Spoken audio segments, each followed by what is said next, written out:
वरिष्ठ उपाध्यक्ष भाई व्यास जी, मुख्यालय शाखा के सम्मानित अध्यक्ष भाई प्रभात रंजन मिश्रा जी, मंत्री वैभव जी, विजय तिवारी जी, उपस्थित साथियों एवं मातृशक्ति। वक्ताओं ने अपने वक्तव्यों में काफी हद तक आप लोगों को वर्तमान परिस्थितियों के विषय में सूचित किया। जैसा कि मैंने आपको लास्ट मीटिंग में, पिछले मंगलवार की मीटिंग में बताया था कि अयोध्या में एक प्रकरण हुआ, अभी 2 दिन पहले ऐसे ही प्रकरण एक और हुआ जिसके विषय में विजय तिवारी जी ने आपको डिटेल में बताया। किसी मोड या किसी भी प्रकार की किसी भी पद्धति से हम लोगों को कोई ऐतराज नहीं, लेकिन ऐसी कोई भी पद्धति, जैसे कि वैभव जी ने कहा कि जिस पद्धति से हमारे सेतु निगम या हमारे सेतु निगम के कार्मिकों का अहित होता है, उनके अस्तित्व पे प्रश्न लगता है, उनकी कार्यशैली या कार्यों की गुणवत्ता पे प्रश्न लगता है, वो चीजें हमें स्वीकार नहीं है और इसी का हम विरोध कर रहे हैं।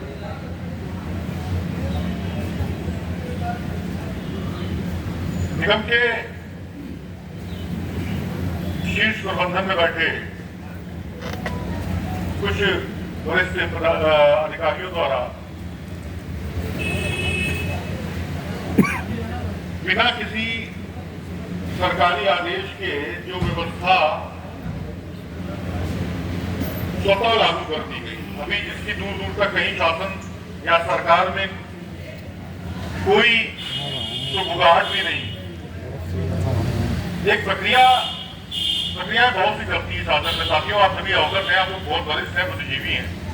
बहुत सारी प्रक्रियाएं चलती हैं, बहुत सारी अधिकारी अपने मंतव्य रखते हैं सरकार के समक्ष, उस पर विचार होता है, बहुत से विचारों को मूर्त रूप दे दिया जाता है, बहुत से विचारों को नहीं भी दिया जाता है। उत्तर प्रदेश शासन ने एक व्यवस्था के विषय में एक कल्पना की, एक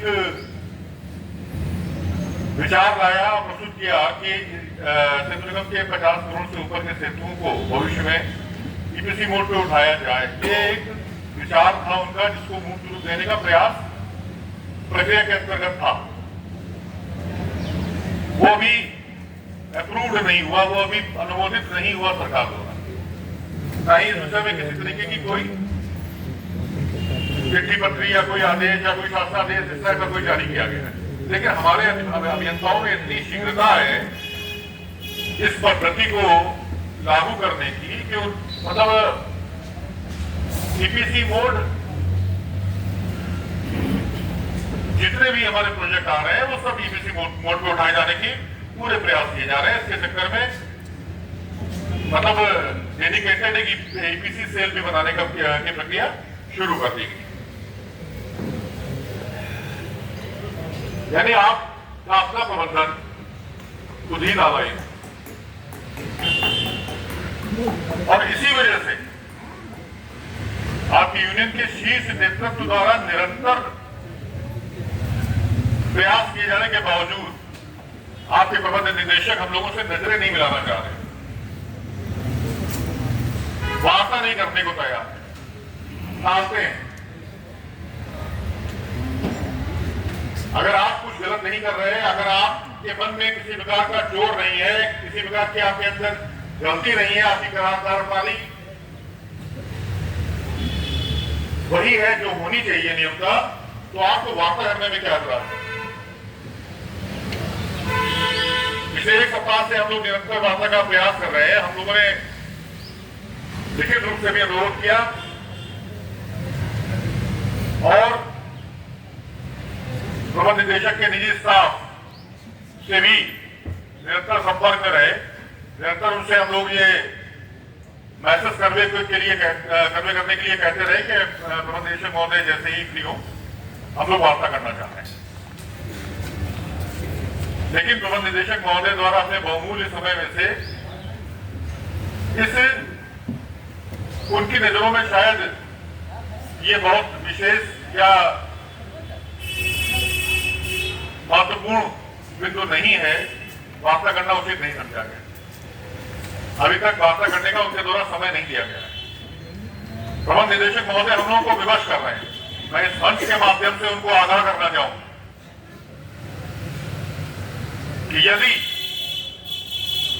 उन्होंने वार्ता के माध्यम से इस गतिरोध को दूर करने का सार्थक प्रयास नहीं किया तो उनकी कुर्सी इतनी गर्म कर दी जाएगी कि उनको यहां बैठना मुश्किल हो जाएगा। अभी तक उन्होंने हम लोगों की सिधाई देखी है। हम लोग उनके किसी भी कार्य क्षेत्र में दखलंदाजी नहीं करते और नहीं पसंद करते हैं कि कोई भी हम इवन बाहर का भी कोई आदमी आकर के हमारे किसी भी अधिकारी के कार्य क्षेत्र में कोई दखलंदाजी करे। लेकिन यदि हमारी जायज बातों को वो सुनना नहीं पसंद करेंगे तो फिर हम उनको यहां बैठने नहीं देंगे, हमको बैठने देना पसंद नहीं करेंगे। तो इसलिए जो भी गतिरोध चल रहे हैं इस आम सभा का उनको भली भांति संज्ञान है, वो पूरी तरीके से अवगत है, वो जानते हैं हर चीज। और यदि इस चीज में या तो वो हमको संतुष्ट कर लें या हम उनको संतुष्ट कर लें, दो में से एक ही चीज हो सकती है। अगर उनको